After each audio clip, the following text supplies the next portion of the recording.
This is where God's grace can actively involve and better our lives as husbands and fathers, better our wives' lives as wives and mothers, but also better society. If we do not get that we're called to be the face, the voice, and the touch of the Heavenly Father that our children cannot see, feel, hear, whatever, our children are going down. Be a man who's in control, who's patient, who's meek, who can look at his son and be grateful for the time he has with his son.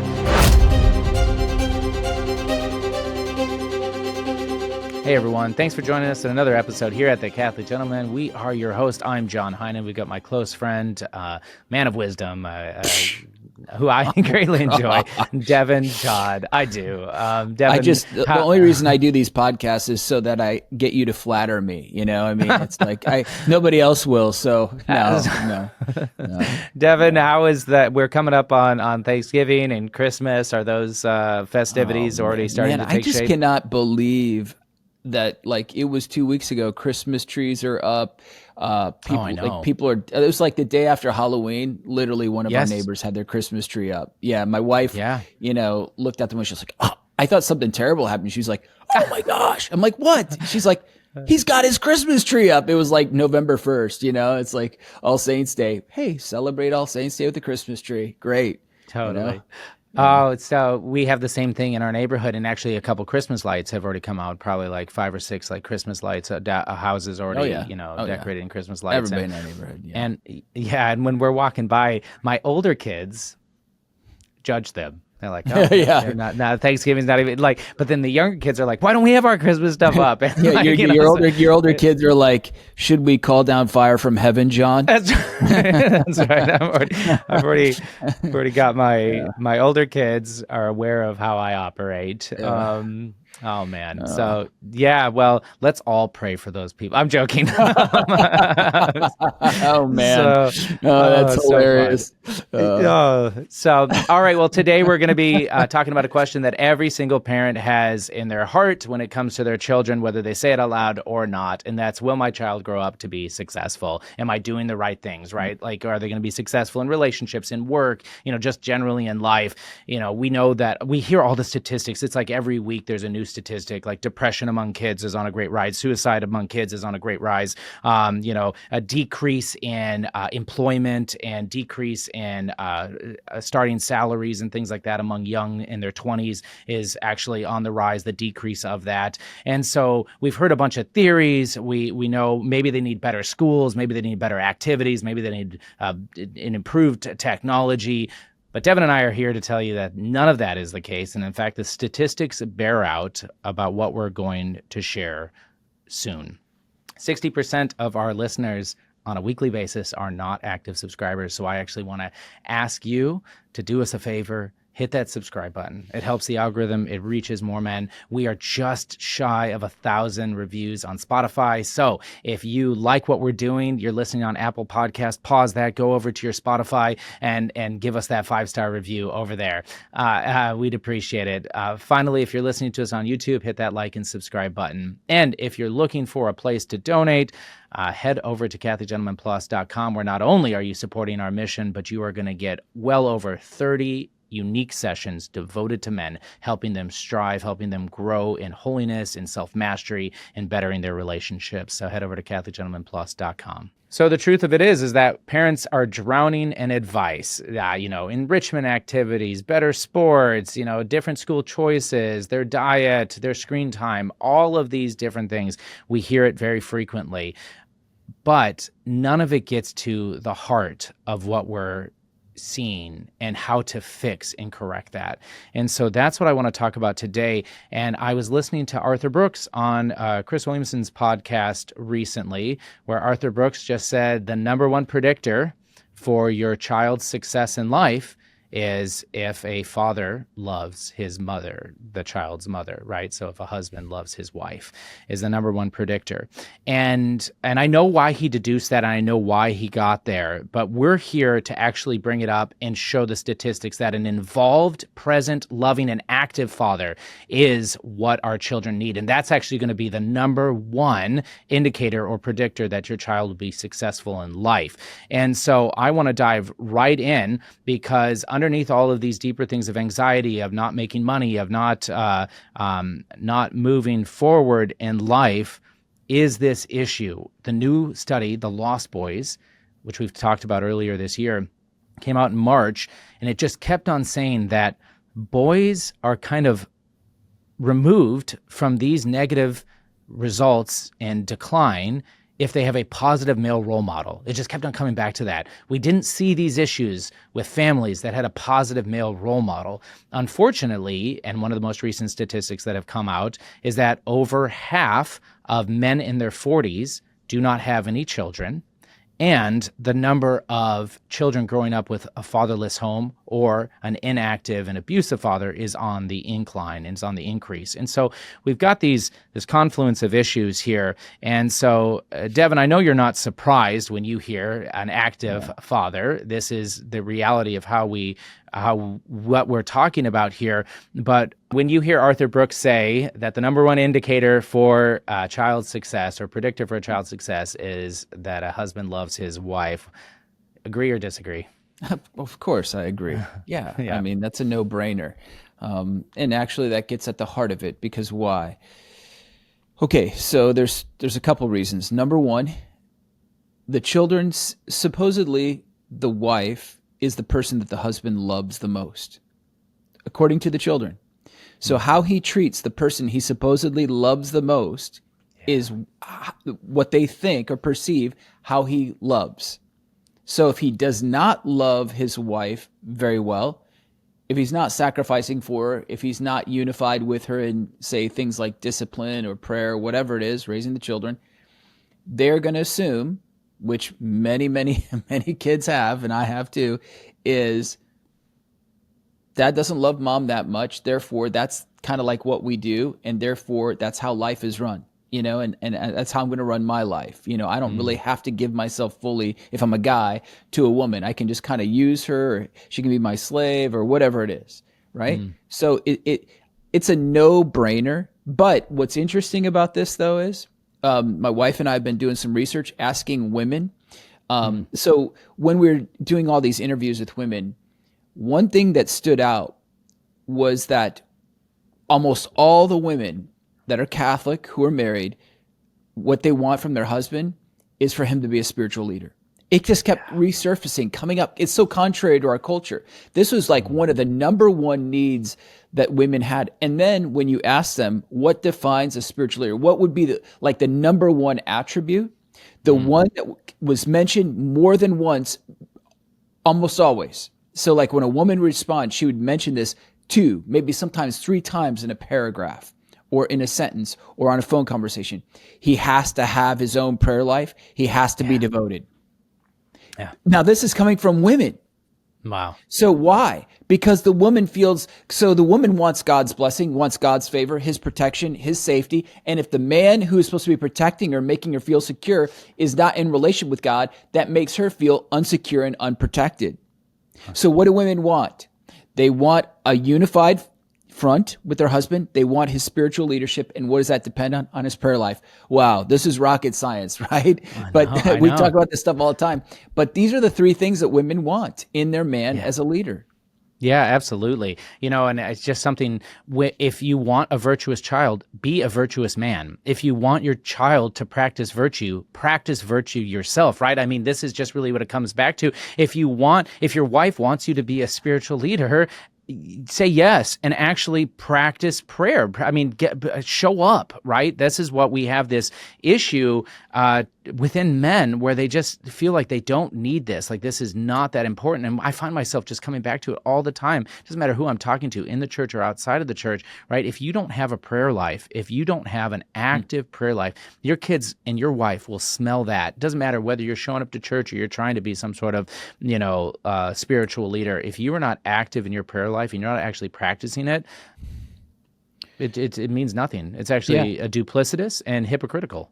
So what's that quote from St. John Vianney regarding the priest in his parish? I'm going to butcher it, but I remember it being something like, if the priest is holy, then his parish will be faithful. If the priest is faithful, then the parish will be lukewarm. If the priest is lukewarm, his parish is going to hell. It's like always a step below, and this is the way it is in fatherhood.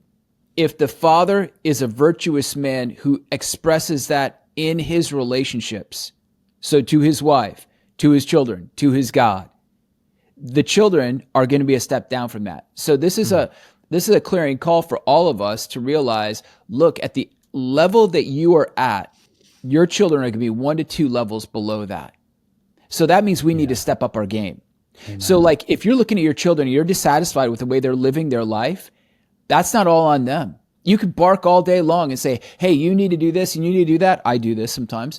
But the thing is I needed to be turning those eyes back on me and saying, what could I do to step up my game spiritually so that I can be that example for my children, so that I can go to the next level and then they can go to the next level? Because I found this in my experiences, the dads who go to the next level, their children really are at that level below.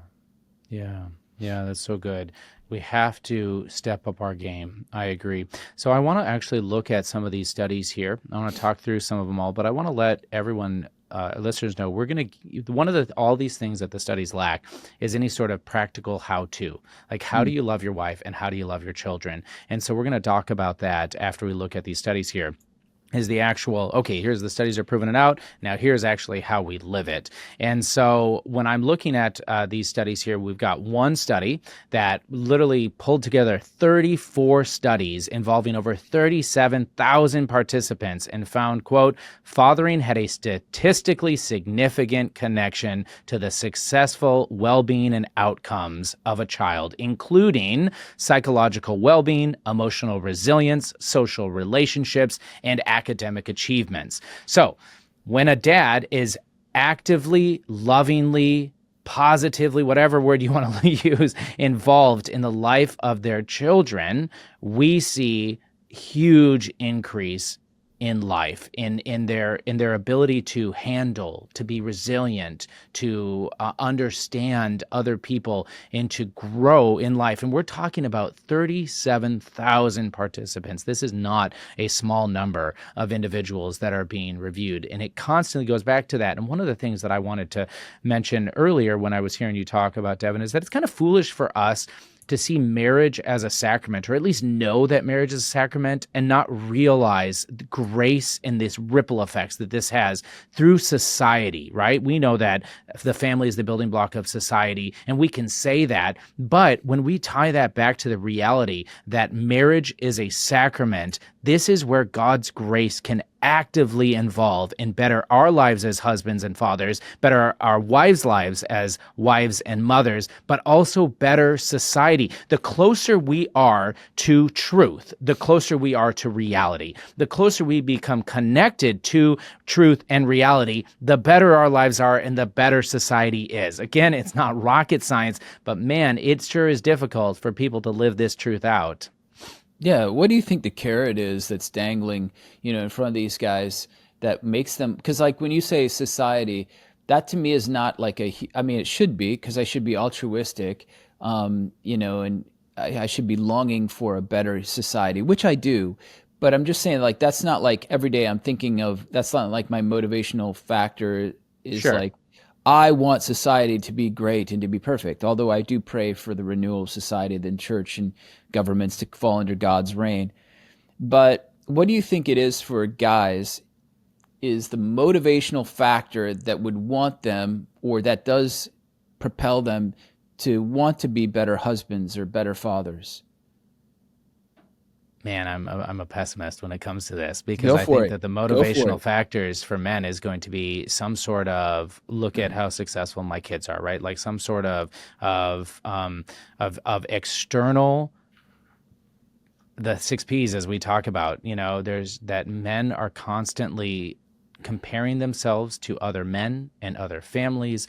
There's a self-seeking about this, right? That the average man in the church is not a humble man, is not a man that is growing in humility and working towards that. So to answer your question, in my honest opinion, is it's going to be something external that's going to get them to wake up, including they want their child to be successful so that they are thriving in life. I do think that parents want that for their child, because they don't want their child to be living in their basement in their 40s. They don't want their child to go to jail or go through one relationship after another relationship, one divorce after another divorce. Nobody wants that for their child.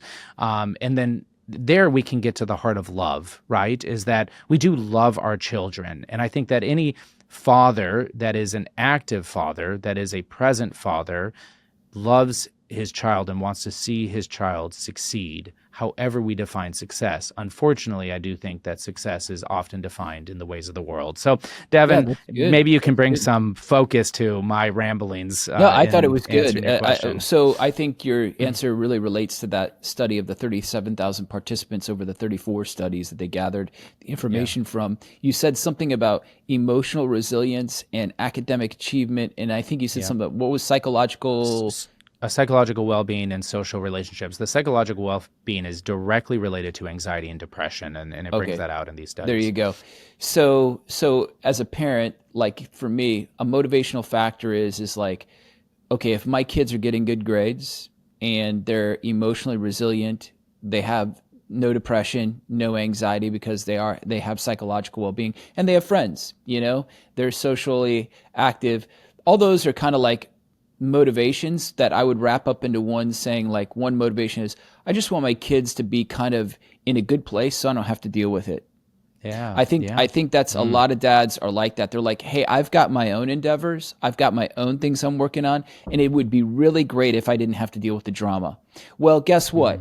It's a both and. Yeah, you don't want to deal with the drama, then get invested in your kid's life, And if you're not invested in your kid's life, then you're going to have to deal with the drama. Either way, you have to invest in your kid's life. It's either after or before. So are you going to be ahead of the game and invest in your children so you can offset the drama by loving them so that they can have these great lives? Or are you going to deal with it post-off or after the fact, where you're like, oh my gosh, my kids got not emotionally resilient. They're caving in and crying and falling apart just at the littlest things. Their relationships are falling apart, and their teenage pregnancies or whatever, and they're into drugs and they're into all this stuff, and their grades are terrible. Well, guess what?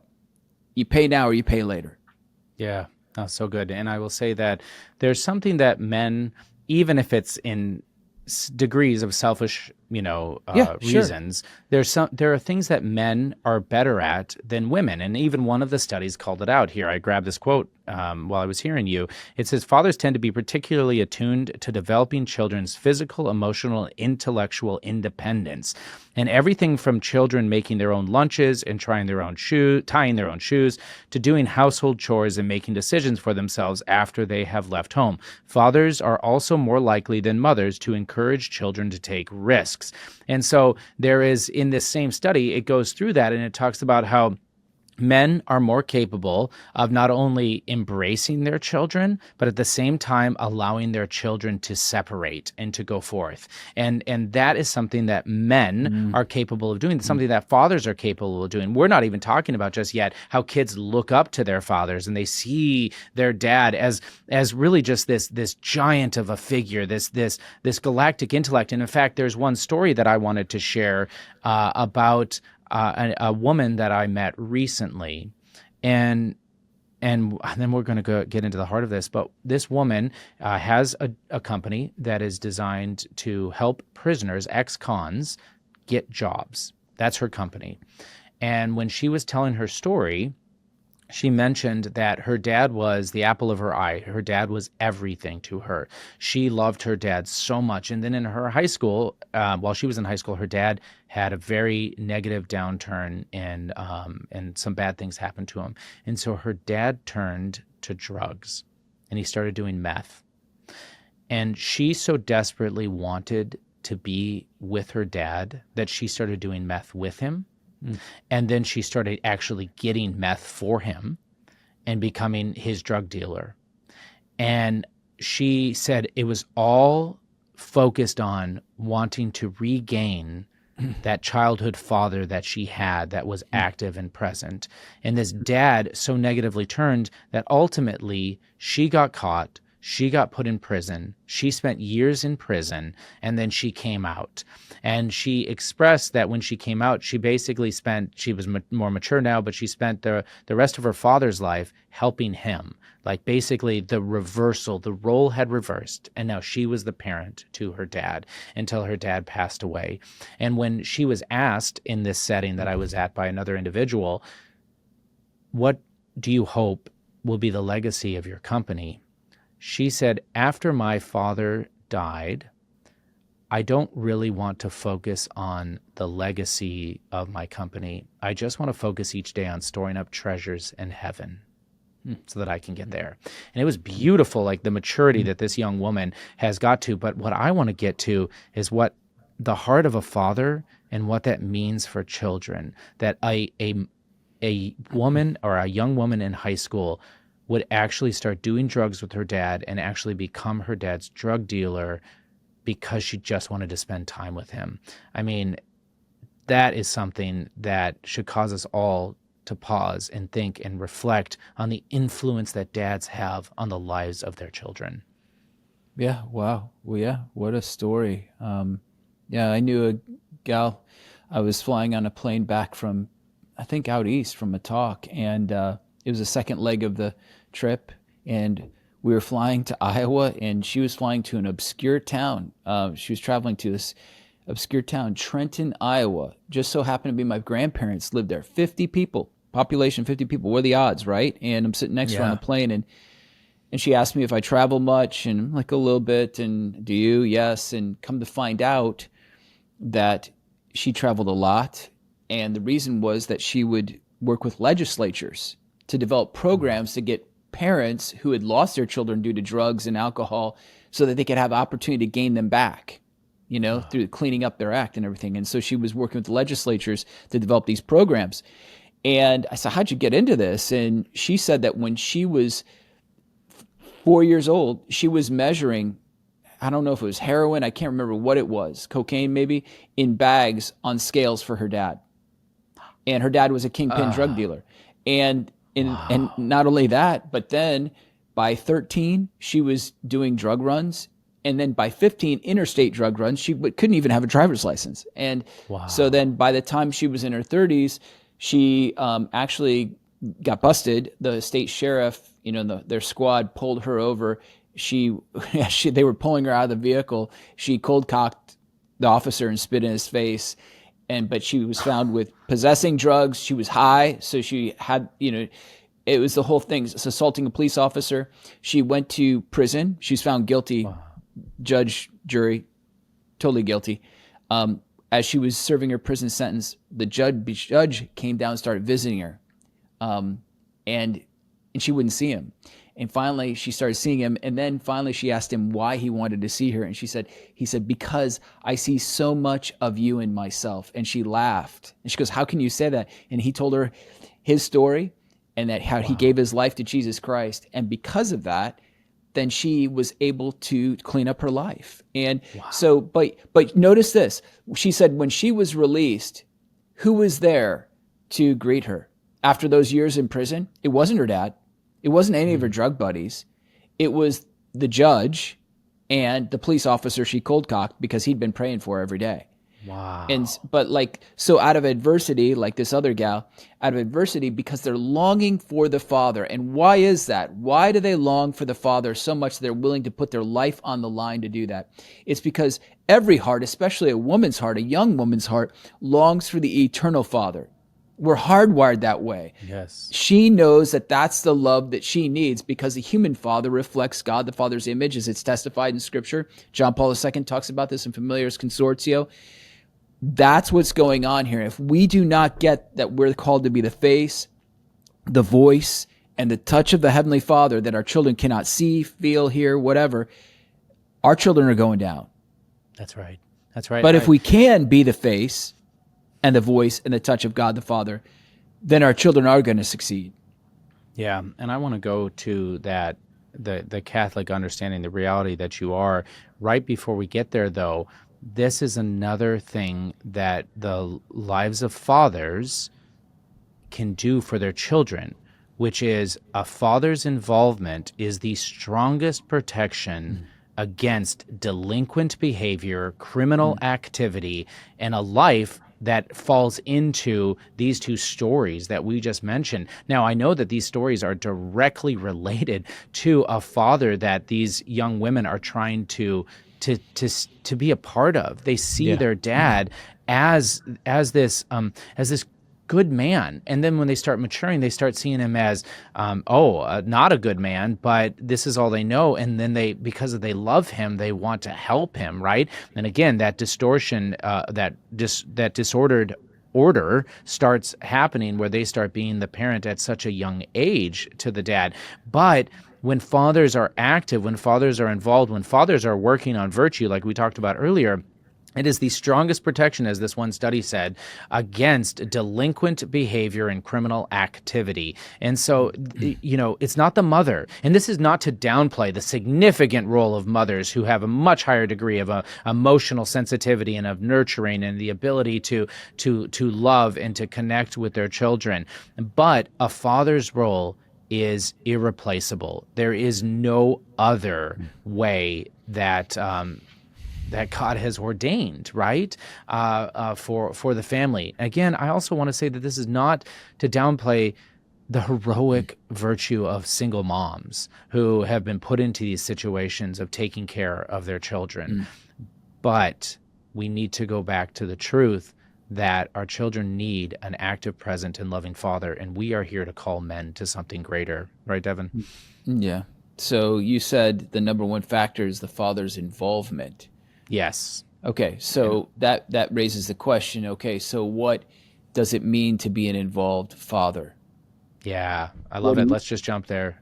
Yeah, I think to be an involved father takes a handful of things, but I would say that it is a prayerful spiritual leader. I think that I'm going to just start right there. An involved father is somebody that has the novena feast days that he's discussed with his wife that they're going to celebrate as a family, that is actively praying in the morning before his kids wake up, that is actively showing his children how to pray and how to connect with the Holy Spirit, both by example, but also by some loving direction. I think that is one thing. The next thing is that it's a father who is present. This is a big one that we as men are failing at miserably today because of the use of our smartphones and technology. We have fathers who are staring at their phones, addicted to their phones, who are sitting on couches, who are reaching for their phone every second their child looks away, and who are not actively, presently playing with their children or engaging with their children. You don't have to be playing with them. My 13-year-old doesn't want me to play with her. She wants me to be present, And so we have to be present. And, and the beauty of presence is something that I was recently talking to a priest about, who expressed that the greatest gift that Christ gave us is his presence here on this earth, followed by his presence on the cross, followed by his presence in the resurrection, followed by his presence in the Eucharist. And the greatest gift that we can give to others is our presence, to live in this moment where God's grace can actively be involved. Okay, so those are two things. He's prayerful, he's present, and then he's virtuous, right? He's a man who's practicing virtue, because when you're practicing virtue, it's your kids are literally wanting to resemble the dad. They want him to resemble the father. They see these things and they start thinking, oh, maybe I should be doing that. Oh, I want my dad to be proud of me. I want my dad to respect me, right? And so they look up to the father. I would say that he also needs to be a challenging father. I do think that this is a big one. In fact, one of those other studies earlier talked about how there are two rites of passages in the 50s and 60s and 70s that have basically gone by the wayside. And one of those is driver's license, and the other at the age of 16. And the other rite of passage is actually having a part-time job in high school before going to college. Like, these two rites of passages, they put as indicators that active present fathers aren't challenging their kids at a young age doing chores and these sort of things, right? And so we're looking for all these things, but I do think a father needs to be a father who challenges his kids to be something better than who they are right now. They needs to be greater. And then a father needs to be respectful. He needs to respect the dignity and the lives of his children. I guess I could just keep on going, Devin. We need to pause right there. I want to see what do you think I'm missing when it comes to how is a father an active, and involved father.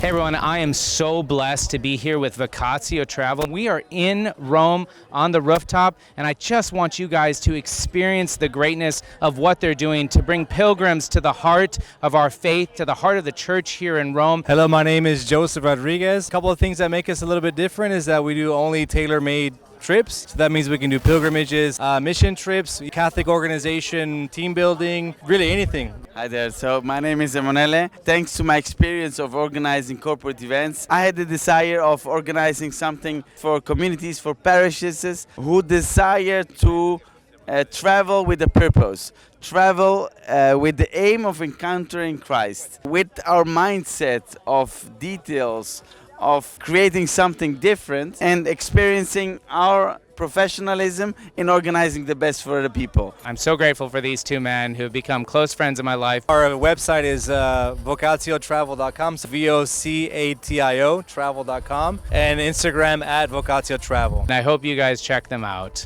God bless. Yeah, I think all that's good. Prayerful obviously is the foundation. Presence, to be present to the kids. Definitely. I got so many stories. I don't have, but I mean, I've heard so many stories, horrific stories about dads who loved their kids, but were not present to them. And what ensued afterwards just was awful. I'm talking suicides. I'm talking runaways, teen pregnant. This is from dads who are at home, but just not present, So I think prayerful, presence, and then virtue, which is in the Latin power. So those 3 P's, definitely. I like the idea of challenging your kids, and I think that's very important. I think one thing, though, that maybe is kind of missing in a way, although it's in all of these, and you mentioned it earlier, is that we really need to challenge ourselves as men to figure out how to love, how to be tender and empathetic. One of the things that we were diving in on when it was like all these attributes of leadership of men, what women wanted. Oh gosh, it was awful actually to hear. I almost couldn't take it. It was tender, understanding, compassionate, empathetic, patient, all these things. And I was like, do women want Mr. Rogers or Braveheart? I mean, what's going on here? They want Dr. Phil? I was like so down, and my wife said to me, she said, women do want the Braveheart, but they also want it tempered.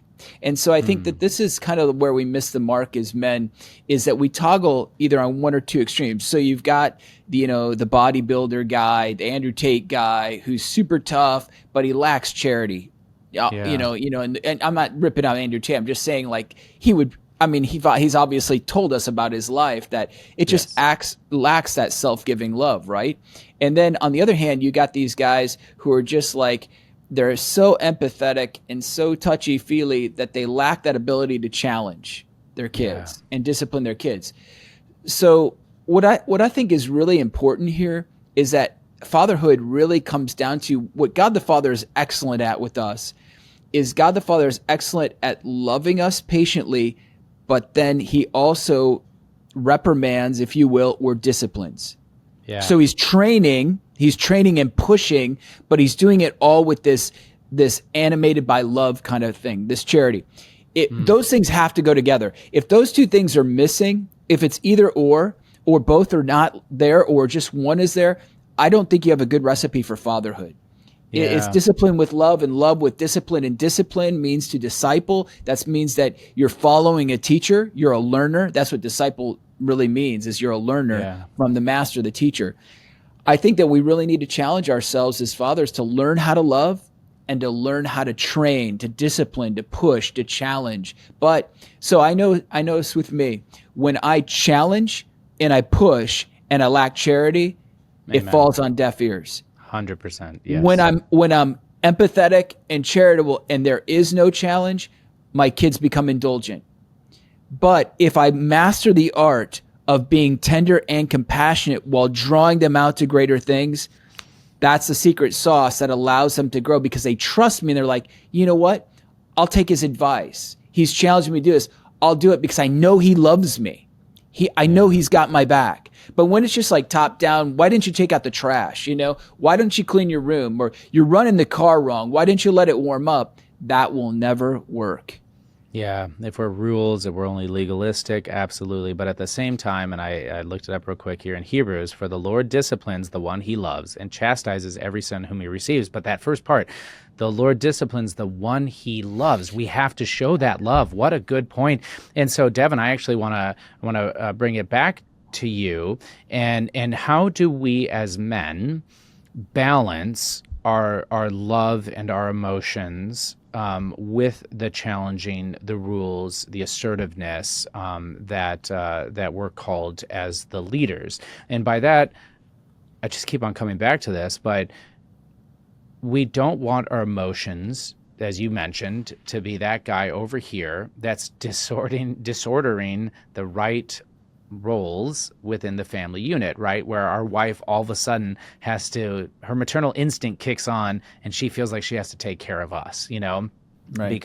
Because our emotions are out of control. So how do we as men love as men? That's a whole nother podcast, but maybe there's a couple points that we could dive into to help us understand, to help men understand. I'm so grateful for the extremes that you place. There is the rigid, legalistic, and abusive. It's abusive, right? Where they're just challenged with no love. And I know the horror stories as well. And I've got a handful of people very close to me in my life who experienced that. The dad was present, but he was abusive. He was always an authoritarian. There was a sort of a draconian my way or no way. There was no opportunity for questioning or for engagement. It was just rules, rules, rules. And then at the same time, we both know the men who are just so wrapped in their own emotions and in their own feeling that that becomes another form of neglect on their children. So anyways, how do we kind of zero into that middle? Anything coming to mind while we're talking here? Man, you're right. It is a podcast in itself. I will say this, that as a father, you have to learn the art of being affectionate. Mm-hmm. Okay. So what I'm talking about here is that you need to learn, if you have daughters, you need to learn to hug your daughters. You need to learn to kiss them on the forehead. You need to be affectionate. On the other hand, with that, you also need to be a man of strength. When they're talking about, a guy that they might like that you don't approve of, you have to lay down the law and say, sorry, I don't think he's worthy of you, and here's why. But it's like you got to keep the conversation open. So really for me, I'm not an expert at this. I don't esteem myself as any kind of expert. But what I would say is there's no but. What I found, though, with my daughters is if I keep the lines of communication open. So what this demands is that second thing. I think it all builds on itself. So if I have a great prayer life and I am seeking the face of the Father so that I can become like him. So Christ is the image of God the Father. So I'm spending time with Christ, learning from Christ how to image God the Father. God's infusing that grace into me. Then I can take that into being present to my children, like you were saying, the second step. So if I'm present, there are several ways to be present. You listen to your daughters, your sons. You listen to what's going on in them. When they're talking about things, they may just be talking about things just to talk about them, but they want your thoughts, perhaps your advice, as long as it doesn't come across as advice. They want your counsel, but they want you to be involved in their life. So it's basically stop, look, and listen. Be present to them. Be affectionate to them. Words of encouragement. Okay, so I boil it down to the three things that I said before.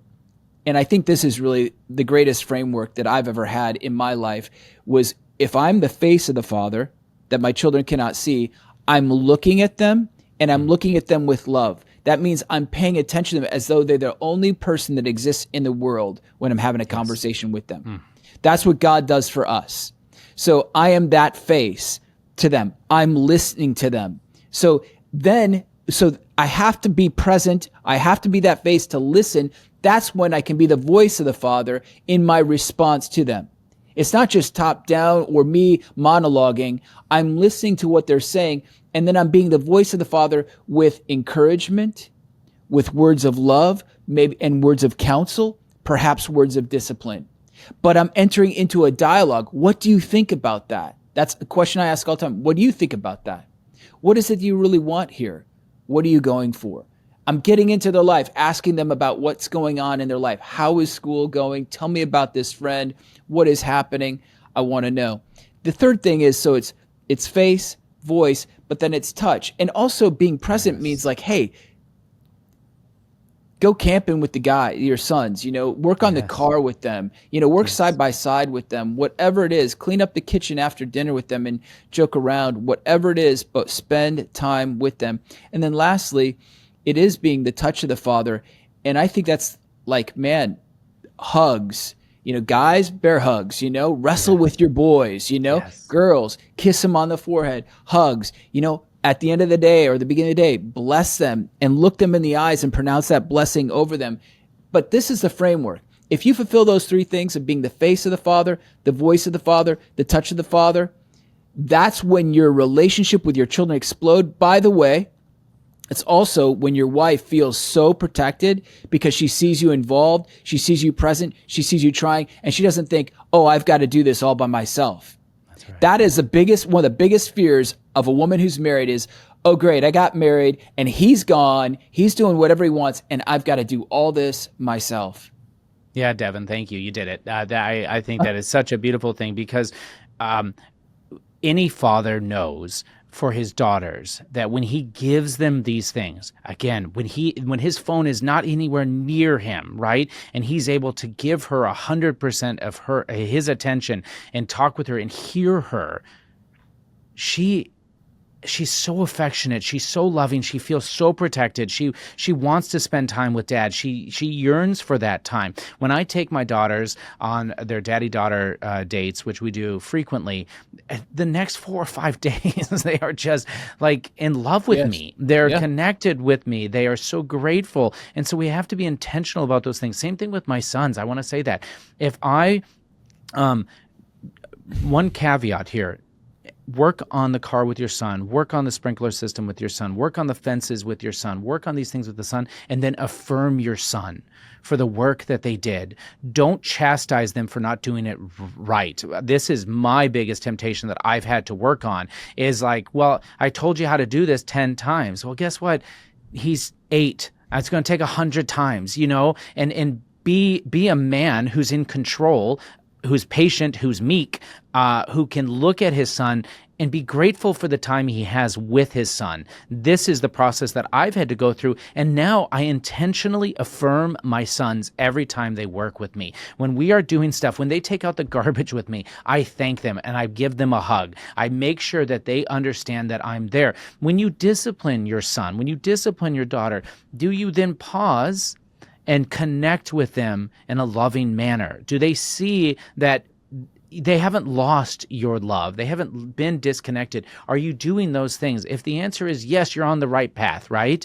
And you're moving in this right direction. And so I really appreciate you bringing up those 3 things, Devin, because I do think that is a framework for both young daughters in general, and sons in general, but they just take on different ways of showing themselves. Wrestling with my sons. My daughters don't want to wrestle with me, but my sons, 100%, that's all they want to do is wrestle with me. To the point where if it's been like 2 or 3 weeks and I haven't, guaranteed my 5-year-old son or 6-year-old son will literally just run at me, right? He's like, Dad, let's go. It's time to go, And I love that. And so I think you are. Well, it really allows us to boil down essentially the spirituality of fatherhood to like one question all the time.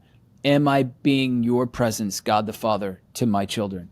God the Father, am I reflecting your presence, your image, your love, who you are to my wife and my children? It's like, that's the question all the time. Like when I'm acting like a jackass and I ask that question, I'm like, well, obviously not. You know what I mean? Mm-hmm. So I need to redirect. Or, Father, how can I be your presence in this moment to my daughter or to my son? And I think too, we talk about this all the time. man, I've got so many things I want to say all of a sudden, but the daughter-son thing, we need to understand the language of both. You cannot treat your sons like you treat your daughters. Oh gosh, you'll sissify them, and you cannot treat your daughters like your sons, because you're just missing the whole tenderness aspect that they desperately need. So our daughters need to be secure in our love. Yes. That's where all their power comes from. Our boys need our respect. But they need to know that we believe in them. So our boys want to be respected, but they want to be believed in. Son, I know you can do this. And we come alongside of them and we help them do it until they can do it on their own, like you were saying. Our daughters, it's like, what makes them insecure in love? A lot, especially when we're distracted by the phone. And this is the thing I really want to say about that, is I was reading St. Thomas Aquinas on the Final Judgment, Matthew 25, and his commentary on St. Matthew. And he talks about the two types of people in the world, the sheep and the goats.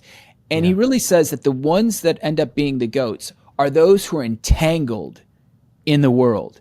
And it's interesting because Colossians chapter 3 really gives us kind of that template. It says, seek the things that are above, where God is seated at the right hand, or Christ is seated at the right hand of God the Father, not the things that are below. For your life is hidden with Christ, who's seated at the right hand of God.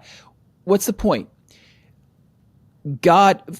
When we are entangled in the world, we're constantly looking at politics. We're constantly looking at the sports scores. We're constantly going back to whatever's out there that doesn't even really mean anything to our lives. And we're getting so submersed in the things of the earth, as Paul says in Colossians, that we cannot even give the presence of the Father to our children because we're not thinking of the things above. I would think that if men could just give 10% more time to trying to figure out what it means to be like God the Father, and then to give that to their children and cut that 10% off of this, man, we'd have a different place, different families, different churches, different world. Yeah, without a doubt. I mean, I think men need to do what's necessary to rid themselves of this over-attachment to their phone. So, like, I've got a picture of Jesus on my phone right here. Right when I see it and I open it up, I do it in the black and white grayscale all the time to just keep that. Because who wants Saint Therese, praise be to God. And again, our kids will start mimicking us. They'll start doing that which they see us doing because they want our respect. It's how they learn, all of those sort of things. And so if they see dad constantly distracted by social media, constantly watching Netflix or Amazon Prime or Disney Plus or whatever it is on your phone, this is how they learn to operate. This is how they learn to exist. If you allow your children to have phones at a young age, oh my goodness, this is a death sentence. It is just toxic. Every study is pushing to this, that is creating this anxious generation, that is creating increase of suicide, increase of depression, all of those sort of things. Young men seeing pornography at increasingly younger ages before they're even hitting puberty. I mean, it's just so toxic.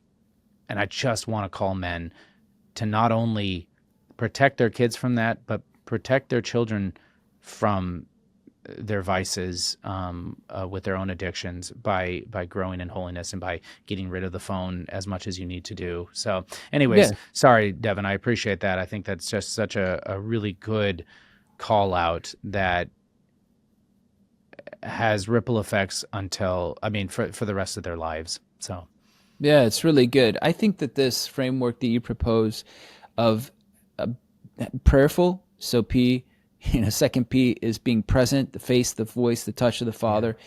So first, prayerful to discover who the Father is, to have that intimate relationship with Jesus Christ.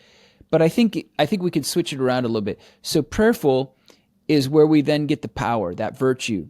Yes. So when I'm praying, I'm beginning to make decisions to sacrifice this or mortify myself here or there, to give up that or this, which I know is becoming a hindrance to my spiritual life, right?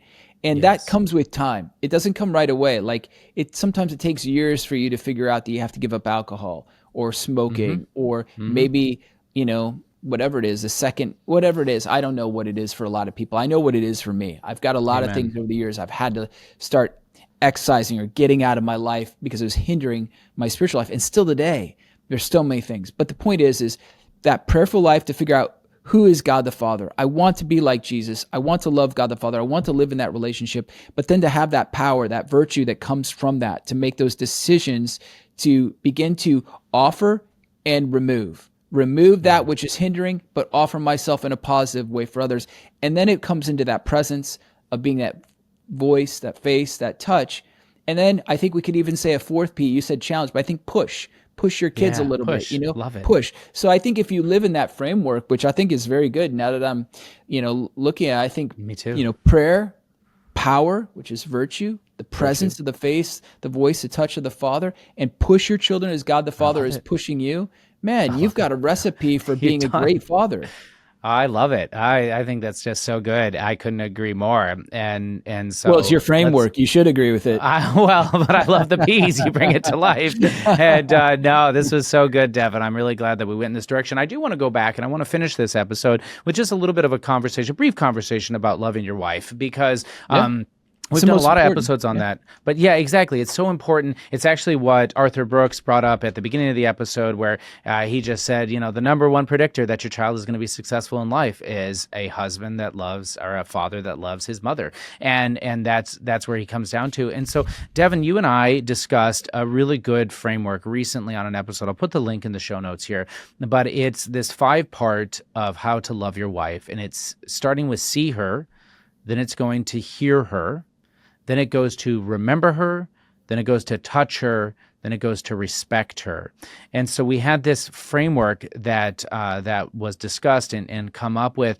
And if you haven't listened to that episode, I want to encourage men to go back and listen to that episode, because it is primary. It is paramount, right? We are called to love our wives as Christ loved the church. We are called to everything in Ephesians, right? To offer up and to fast and to sacrifice and to love our wife. And it comes in all these different ways. And so, Devin, any thoughts on those 5, see her, hear her, remember her, touch her, respect her, that you'd like to zero in on for men listening to the episode now? Well, I love it, because this is the 5th P, partner, your wife, so amen. You've got your prayer, you've got your power, you've got your presence, and then you've pushing your kids, but you've got this partner. And really, that's the one that comes pretty much after prayer, before all this. Yes, is that agreed. You got to have her, man. You've got to win her heart. And I think that what I'm noticing is that I think there's a couple ways we can look at it. Just, men are simple. We want to know how to do it. Just tell me how to do it. And just look at your wife and figure out what you do that disrupts your relationship with her. The equanimity or the peace, yeah, what exactly. What is it that you do that disrupts that? For me, it's a snide comment or joking around too much and I go too far, something like that. Or maybe I'm over controlling in a certain situation. So I identify those and I say, okay, what can I do to offset that? Instead of making a smart comment, maybe I make a complimentary comment. I affirm her, right? But I think within the seeing, hearing, remembering, touching, and then the last one was respect her. Respecting. Yeah. Well, yeah, that's a big one. Yeah. I just think, man, we really need to start seeing our wives. Yeah. And that's where it all begins. Because I think after 5, 10, 15 years, we stop seeing. And she desperately wants to be seen by us. So I don't know. One of the things that I need to start doing that I used to be much better at is just out of not something scheduled or something ordinary, like out of the blue, I would do something special for my wife that is very little. But what it did is it signaled to her, you are so special and I'm thinking of you and I see you. And I'd write a little note with it or whatever it was, like say if it was flowers or if I got her a little gift or whatever it is. The point though is they are toiling and giving their lives for us and for our children. And if we do not remember her by doing these things, we're just not seeing her. We're not hearing her. We're gonna drift away. So yeah, I totally believe in all that. I think we should go back and have people listen to that episode because that was a good episode on those 5 things. but just start seeing her, man, and seeing what you're doing to disrupt your relationship with her. And then just, agreed, put in where there isn't love, put love. Yeah. Amen. Thank you, Devin. And I'll say that we came out with that episode, and I don't remember what I called it, but it was not a good title, and it didn't do great. So I changed the title, and we started getting all of these positive comments from men. A guy shot us that email and just said, "Are you kidding me? This is absolutely going to help my marriage." And he was like, "I've already shared it with 4 other people." It is such a good thing. For me, I think that something that happened, you mentioned 10 years, and that's exactly what happened, is that I stopped remembering that my wife is on this journey and adventure with me. And it became we were just helpmates, like we were just getting through, surviving, and my work.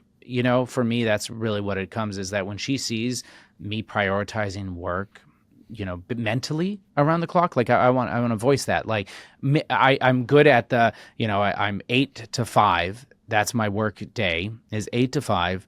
But then when I'm with her and I'm wanting to talk about work with her, and she knows that I'm thinking about work, or she knows that I'm anxious about work, this is my plight. This is my vice. This is my difficulty, because then she's just like, yeah, work is always primary in John's life. It's primary in his mind, right? It's front of mind. I'm not. And well, here, can I speak to that just for a second? Because you said something just a couple minutes ago that reveals a little bit about that.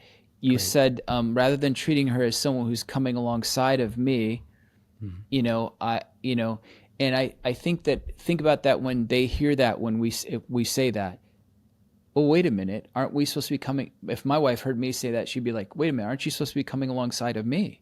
Yeah. And so there's this weird kind of dynamic, because we're fighting, we're dogging, duking it out. We're in the middle of the dog fight every day. Wives are supposed to support us in our mission, but we're also supposed to support them in their mission and unify that mission. And so I think that alongside each other, that's right. Even our mindset has to shift a little bit and say, no, we're coming alongside one another. Yes, I get it. I have this part of the mission. You have that part of the mission. We come alongside one another in those parts of the mission, unify it. And that's where I think it's very important. And you asked me, what is the single factor, I think, or if there is a single factor in all of this, in giving our kids this framework in order to love them properly, being that father who's present. Well, having this partner, your wife, I think you have to protect her. I think it really boils down to protecting her from yourself, protecting her from your work, protecting her from the world, and protecting her from your children. So with that should be an episode right there, is how to protect your wife from the world, from your work, from your children, and from yourself, because that's where it's at. If you do that, you win her every single day. If you let up in those, like you're not protecting her from the children and you're letting the children have their way with her, if you're not protecting her from the world and all the comparisons that are going on Instagram and Facebook and all the stuff that she's submitted to, if you're not protecting her from her work, like you're saying, and the madness of the mind coming home and wanting to talk about it and the success or the failures and just heaping that on her, if we are not doing that, she feels like so abandoned and so alone. Yes. And then she feels like she has her own little isolated mission that sucks. Yeah. Spot on, Devin. Yeah. There's another episode. I just took a note. We will come together on that conversation. So, men, we can do it. We can be called to be more. If you do not have children of your own, find those that you can help out. Right? I can think of in my very own neighborhood. Right? That there are young kids that need good role models. So I thank the coaches and I thank the men that are already doing that. But this is what we are called to as men. And so I'm really grateful for the conversation, Devin. We are here at a point in our episode of putting on the new man, which is that weekly challenge. I don't know why it was hard for me to say man. Putting on the new man, which is which is that weekly challenge that we like to give our listeners. I've got 2 challenges for each of our listeners this week, because it really was a twofold conversation about loving our wives and loving our children. And so the first one is, you're going to take your wife on a date this week. In the next 7 days, you are going to plan a date and you're going to take your wife on a date, and let this be the start of many, or the continuation of many. Yes, Devin. And ask her where she doesn't feel protected. Amen. While you're on the date, safe zone. That's right. Ask her that. Absolutely. But get ready. Yeah, get ready. Amen. I love it. The second thing that I'm challenging is that you're going to bless your kids every day this week, right? So you're going to give them the blessing of the Father. Google it. I know exactly what I do, but find a blessing, a short blessing. I know that Sam put his in the back of the Catholic Gentleman book that he wrote. I know that there's one in Father Ripperger. You know, there's a lot of different ones that you can go towards, but it's the fatherly blessing over his kids. And you're going to do that every single day. So do it before they go to bed or do it right when they wake up. Pick one of those times that's going to fit within your family life, and you are going to give them that blessing. My kids literally call me up if I'm not home for whatever reason, asking me for that blessing and wondering if I'm going to give them a blessing when I get home, even if they're asleep, right? And this is so beautiful in the way it should be. What were you going to say, Devin? No, the same thing. My kids just are, they're reminding me at night a lot of times, hey, Papa, will you bless me? My wife too. It's just so beautiful. My wife, who would have thought, like when I got married that my wife would be asking for my blessing. Amen. It's awesome. Amen. Praise be to God. Well, wonderful, Devin. I always enjoy these conversations. Thank you so very much for dialoguing about this with me today. And as we end each of our episodes, be a man, be a saint.